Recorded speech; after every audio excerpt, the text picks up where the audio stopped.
Hey, this is Jason, back with another video. So I'm going to be going over the scripts, why scripts are important, and why you should study them. So I have the Mike Ferry scripts, and they're very well done scripts. They're free. Go check them out on this website. Look into the description here. You'll see the Mike Ferry objection handling scripts. Now there's 40 real estate objection handling scripts handled. So it has some questions and it has many different responses that you can look for and study on your own pace. So you see right here, just question number 1, and then there's 4 different statements. Now this is pages and pages and pages long. You can see that one page is like, now there's about 26 pages, and you study this every single day. Just read this whole packet once every single day. Do it for a whole week and start role-playing in your head just for about 10 minutes each day, and tell me you don't see a difference, because you will. Now imagine doing that every single day for 2 months, 3 months, 4 months, the change that you will see. Not only that, but when you're talking to someone and they end up throwing objections that are on here, which is 99% of the time, you will have yourself covered. It's almost like a verbal insurance policy. It's like someone throws that objection out there, oh, you're too young. You'll immediately know how to handle that objection. Boom. It's in the back of your mind. Pull that right out, say it, blow them away. Not really. I mean, they won't be like, oh, wow, that amazed me.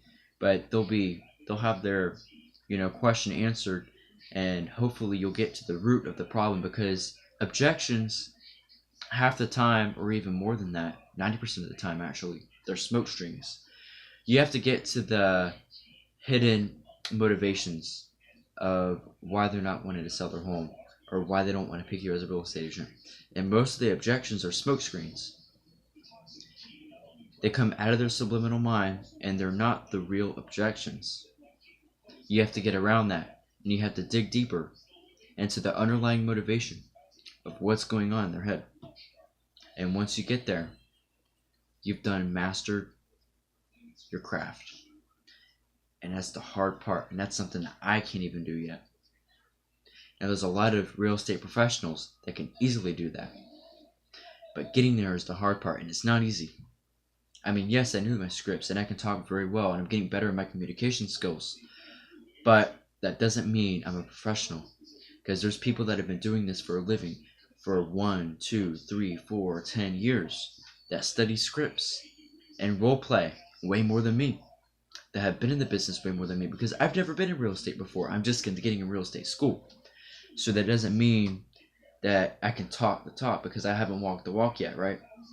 That's why I'm starting this YouTube channel, because when I walk the walk, I want you to see from my first day of real estate to where I will be at when you watch me in the future.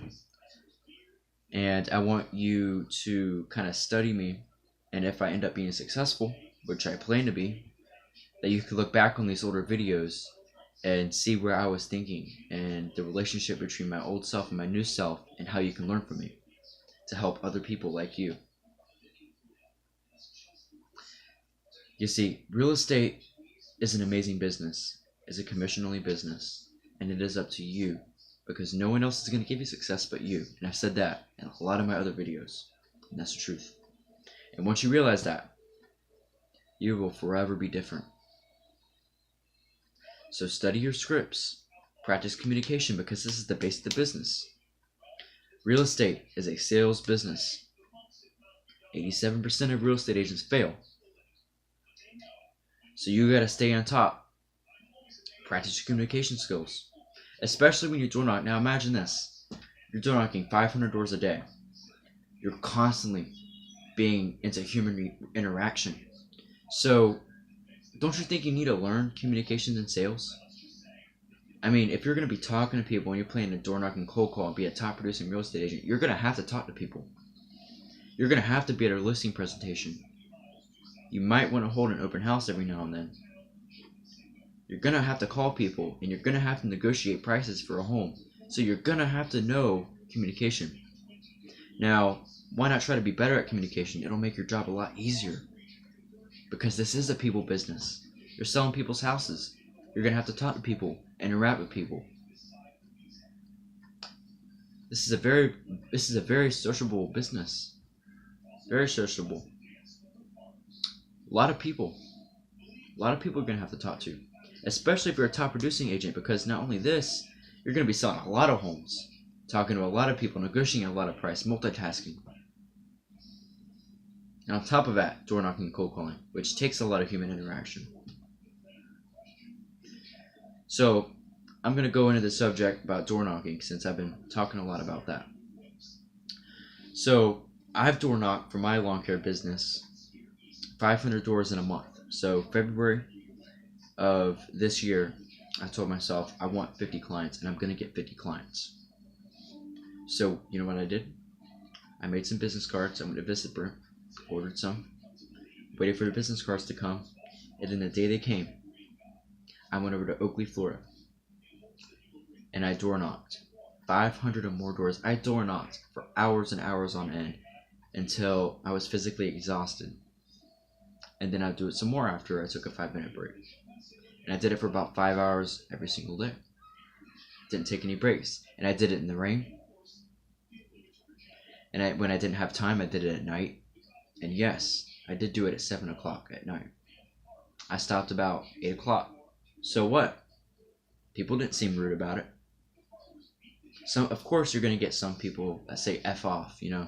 But those are the 1%ers, and you can't let the 1% get in your head, because most people think about the negative stuff. You know, you go out and door knock or cold call, and you get that 1% that says F off, get off my property, screw you, I wish you'd just lay off, get away. And you let that get in your head, but you forget that that's such a small portion of people. That's not what most people are like. Most people will say, oh hey, you know, I'll give you a water, you know, you keep door knocking, or someone will be like, oh, thanks for stopping by, or most people will think it's okay, right? They won't give you a negative interaction, but a small group of people will give you that negative interaction, but you have to keep telling yourself that's a small group of people. You don't know what's going on in their lives. You don't know if they're bankrupt, or if their mom died, or if, you know, you really don't want to know what's going on in their life. They don't know you, so stop taking it personally, because you don't know those people. You don't know what's going on in their life, and most of all, they don't know you, so don't take it personally. And I'll make that another video about door knocking and sales in the future when I get into this. I'm going to start talking about why people quit sales and real estate. And you know what the main answer is? They let the 1% get in their head. They let other people tell them it don't work, and it lets that get in their head, when in reality those people aren't even experienced well enough in sales, and they haven't tried enough well enough in sales, and they're average. They're not hardworking, hustling people. And the second part is they're letting the negative people out there, the 1%, the 2% that say F off my property, get in their head, and it lets them stop talking to the 98% that think it's okay, that you can get a deal from and end up getting a nice commission check from, right? So just think about that. I'm going to wrap things up. Like, share, comment, subscribe. 2 videos every single day. Thank you. Have a good day. Peace.